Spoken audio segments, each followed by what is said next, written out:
It was June 1991, the Consumer Electronics Show in Las Vegas. Sony had prepared their booth for months, banners, demonstrations, a press release that had already gone to print. Their executive, Mickey Schulhoff, walked to the podium in front of an audience of industry journalists and announced that Sony and Nintendo had partnered to build the future of gaming, a CD-ROM add-on for the Super Nintendo, a device they were calling the Nintendo PlayStation. The audience applauded. The journalists wrote it down. Sony's engineers, who had spent 2 years building this thing, watched from the floor. The next morning, Nintendo held their own press conference. Their president, Minoru Arakawa, walked to the podium and announced that Nintendo would be partnering with Philips for their CD-ROM solution. Sony found out the same way the journalists did, by sitting in the audience and listening. The man who felt that most acutely was a Sony engineer named Ken Kutaragi. And what Nintendo did to him that morning in Las Vegas is the reason PlayStation exists. To understand how Nintendo built its own destroyer, you have to go back to what Nintendo actually was in 1989. Not a company, a monopoly with a mascot. The Nintendo Entertainment System had single-handedly resurrected an American games industry that had collapsed in 1983. By the end of the decade, Nintendo controlled 90% of the console market. They were not competing with anyone. They were licensing to everyone. Publishers paid Nintendo for the right to appear on their platform. Retailers stocked what Nintendo told them to stock.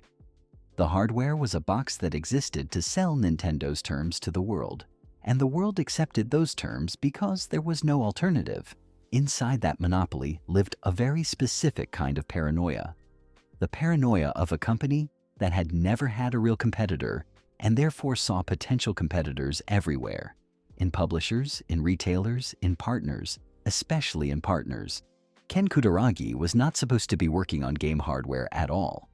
He was a Sony engineer in his 30s who had a personal obsession with Nintendo, specifically with the sound chip inside the NES, which he believed was inferior to what Sony could build. In 1988, without official authorization from Sony's leadership, he negotiated a side deal with Nintendo to design the audio chip for the Super Nintendo, the SPC700. He did it on his own time. He hid it from his own company. When Sony's executives found out, they nearly fired him. The project was unsanctioned, the relationship was unofficial, and the last thing Sony's consumer electronics division wanted was to be entangled with a toy company. Kutaragi talked them out of it. He argued that interactive entertainment was not a toy category, that it was the future of consumer media, that Sony needed to be inside it, not watching from outside. They let him keep the chip deal. And then slowly, they let him do something bigger. The pitch was straightforward. Nintendo wanted to move beyond cartridges.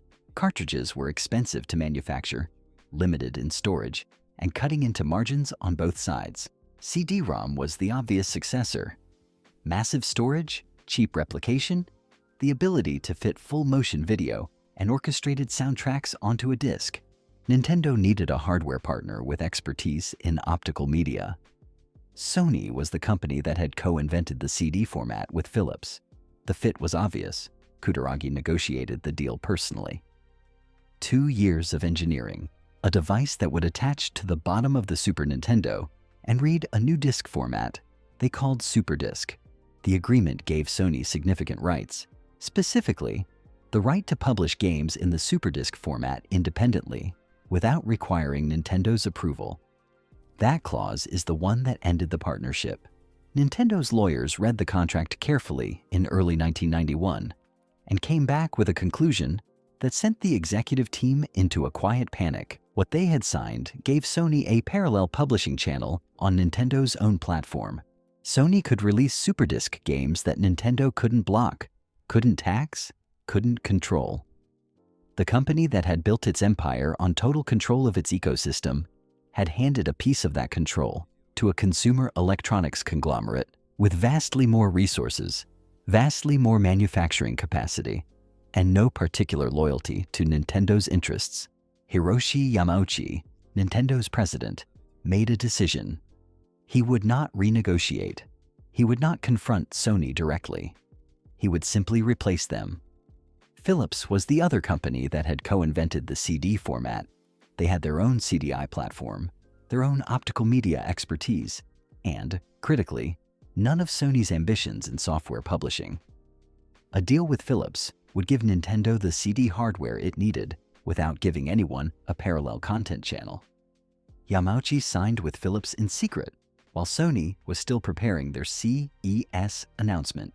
When Mickey Schulhoff announced the Nintendo PlayStation partnership on the floor of CES on the morning of June 1991, he believed it was real.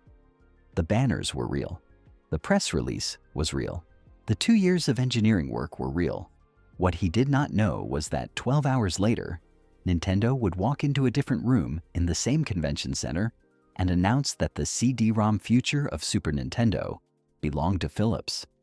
The journalists who had been at Sony's presentation in the morning were at Nintendo's presentation in the afternoon. They understood immediately what had happened. Some of them wrote about it in terms of corporate betrayal. Others framed it as a business decision. None of them predicted what it would eventually produce. Ken Kutaragi was on the floor of CES when the news reached him. The accounts of that moment vary in their details, but agree on the essential fact. He was furious in a way that clarified rather than clouded his thinking. Sony had been publicly humiliated by a company he had spent 3 years helping to build. The chip he had designed without authorization, the partnership he had personally negotiated, the 2 years of engineering, all of it dismissed with a press release Nintendo hadn't even had the courtesy to warn them about. He went back to Tokyo and made a proposal to Sony's leadership that, by any rational business calculation, they should have rejected.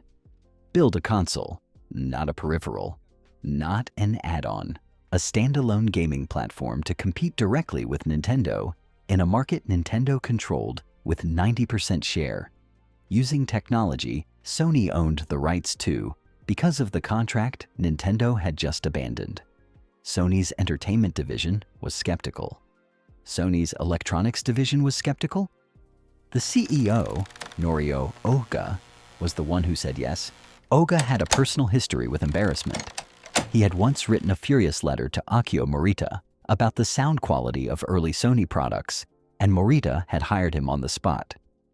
And he understood viscerally what it meant for a company's dignity to be publicly disregarded. He approved the project. He put Kutaragi in charge. What followed was 4 years of engineering that Nintendo's executive team either ignored or dismissed. There are accounts from the period of Nintendo executives describing Sony's gaming ambitions as a distraction, a vanity project, a consumer electronics company playing outside its competence. Yamauchi reportedly referred to the PlayStation project as something that would sort itself out. It sorted itself out on December 3rd, 1994, when the PlayStation launched in Japan. The price was 39,800 yen. The launch lineup included Ridge Racer. The 3D graphics ran on hardware Kutaragi had designed specifically to humiliate the limitations of cartridge-based systems. Within 2 years, the PlayStation had taken the majority of the console market. Within 4 years, it had ended Sega's hardware business. Within 10 years, it had made Sony the dominant force in gaming for 3 consecutive console generations. Nintendo never regained the market position they held in 1991. The Super Nintendo was their last console to control the market outright. The N64, the GameCube, the Wii U. Each came with its own innovations, its own brilliant engineering, and none of them recovered what Yamauchi gave away on the floor of CES. The Philips deal, for which Nintendo had discarded everything, produced almost nothing. Philips released a handful of Nintendo-licensed games for the CDI, including some of the most critically derided games in franchise history, and exited the console market within 3 years. The partnership that was supposed to protect Nintendo's control of its ecosystem produced Zelda and Mario games so bad that Nintendo spent years attempting to legally erase them from canonical history. Sony got the contract Nintendo tried to void, the engineering work Nintendo tried to discard, and 30 years of market dominance. Kutaragi retired in 2007 as the father of PlayStation, a title the industry gave him without irony. He had taken a humiliation on a convention floor and converted it into the most successful gaming platform in history. He used Nintendo's own technology, Nintendo's own market, and Nintendo's own betrayal as the raw materials. The paranoia that drove Yamauchi's decision was not irrational. The clause that gave Sony independent publishing rights was genuinely dangerous. A more patient negotiator might have found a way to rework the terms, to limit Sony's content rights while preserving the hardware partnership. That negotiation was possible. Yamauchi chose not to have it. He chose instead to do it quietly, completely, and without warning, in the specific way most likely to ensure that the person he was cutting out would spend the rest of his career making sure it cost him everything. Nintendo didn't lose the console wars to Sony. Nintendo manufactured the opponent that beat them, handed them the technology, provided the humiliation necessary to ensure they would never stop, and then watched from a position of total market dominance as the consequences arrived.